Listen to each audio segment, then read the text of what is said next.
Hey everybody, I am so excited that we're finally able to do this video for you because it's something that we're both really passionate about.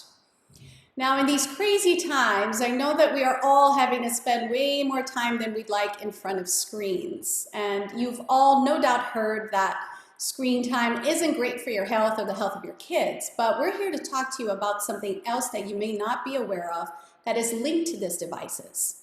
And this is the EMFs that are being emitted from these devices. I'm Agatha, I'm Ken. and we're both functional medicine health coaches. I'm a mom of three. I have a 12-year-old, a 10-year-old, and a 3-year-old. And health has been my passion for as long as I can remember. And I've studied a lot of things, but one of the first things I started with was Feng Shui.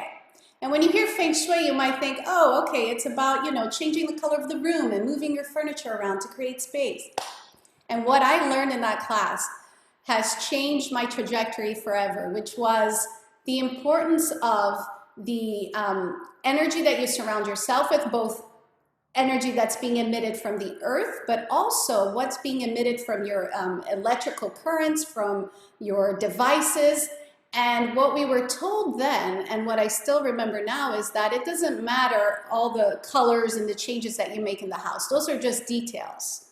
What makes the most impact to the health of the people that are living in a space are those energy fields. So the EMFs, the electromagnetic fields, and the energy from the earth. So that is why we thought we need to share this information because it's so important.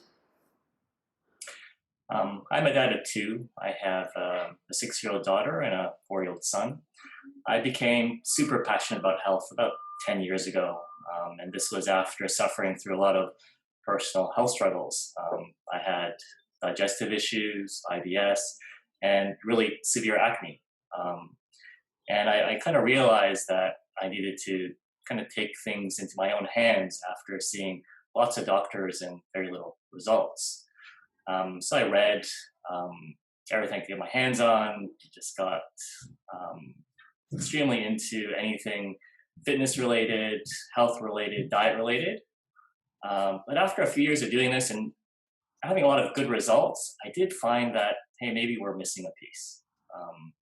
And there's more to our health than the exercise that we do and the food that we eat. And what I realized, it's really our environment, the space that we live in. And EMFs play a big role in this that I only really started to realize a few years ago. So Agatha and I were in the same health coaching course, and we realized we had this kind of same perspective on EMFs. So that's why we're here today. Yeah, so I think it would be helpful we talk about what EMFs are we talking about specifically today, and then what devices.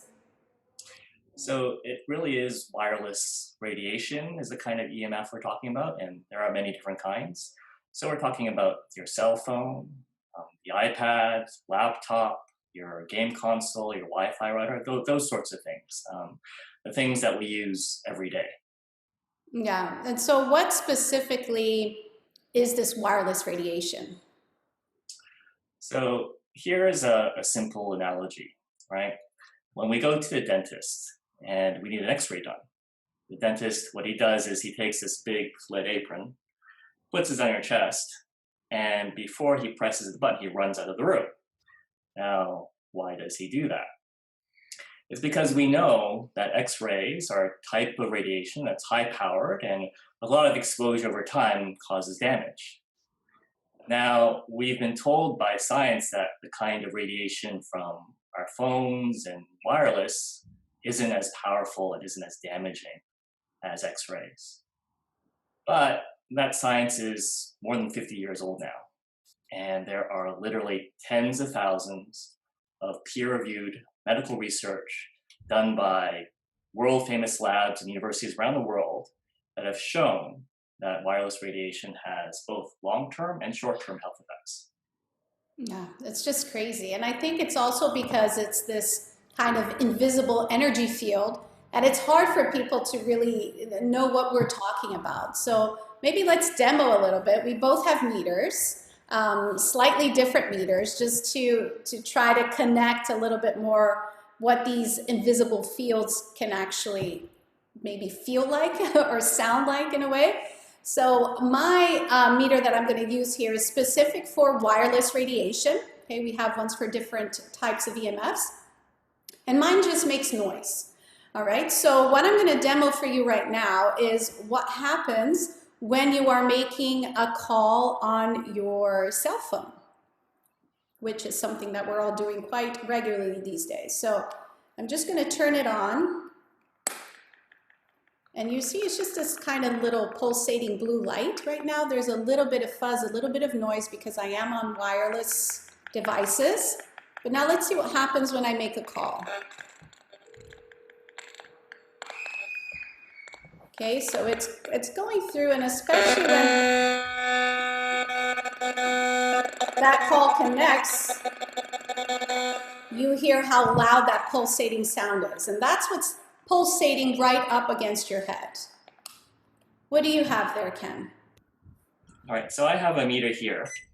This one is called a mitometer, and this one measures wireless radiation, shows kind of light, so green means sort of okay, yellow's be cautious, and red is in the danger zone.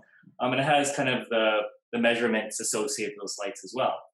So what I'm going to show you is what happens when I start playing a YouTube video, something my kids like to watch, which is Kids Yoga Club. And what you see is the meter starts to get into that red zone, and it's really kind of maxing out. This is what your kids might be experiencing as they're watching a YouTube video. Yes. Goodness.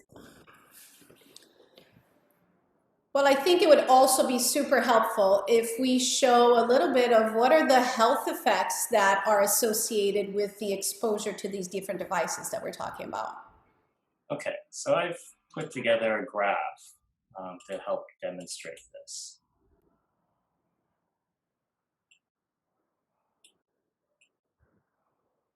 Right, so if you can see what I've got up here, essentially I have some examples of everyday wireless devices and on average the kind of radiation that they might output. So at the top, which is the most powerful, is having an iPhone up to your head while you're making a phone call, and that measures out to about 10 volts per meter. Some other examples is having a laptop on your lap, which is about 7 volts per meter. Having a baby monitor, about kind of a meter away, and that's roughly 6 volts per meter. Then you have maybe your Xbox console or your Wi-Fi router about a meter away, and that runs about 1 volt per meter. Now, I've also kind of collected a few results from some health studies, and they show both kind of longer term and short term effects.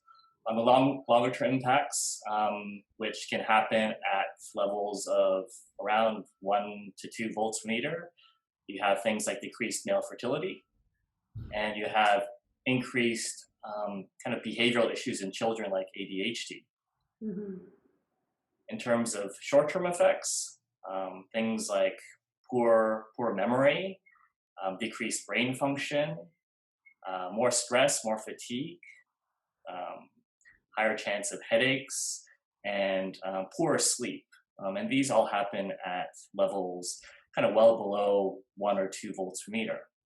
And what that tells you is that having these devices around us 24/7, and they're all emitting these kind of levels well in excess of the amounts that are causing these health issues, is that even though it might not be a very kind of noticeable effect, these things are having some measurable impact to us over the long term. Definitely. I think it's such a powerful graph because it illustrates it very well. And not only that, but it shows that it doesn't take much for you to start having an effect, and we're all actually being exposed to a lot more. Not to mention that these are shown in isolation, and oftentimes people will have multiple devices on them simultaneously, right? So good. We don't want you to be left thinking, you know, it's all gloom and doom. There are some tangible solutions and things that you can do. So be sure to watch our video next week, because we are going to give you our 5 top tips that are easily actionable to help mitigate the effects of these devices and this exposure. Should you have any questions in the meantime or want to take this work any further, Ken and I are both happy to connect with you. Our contact details are below.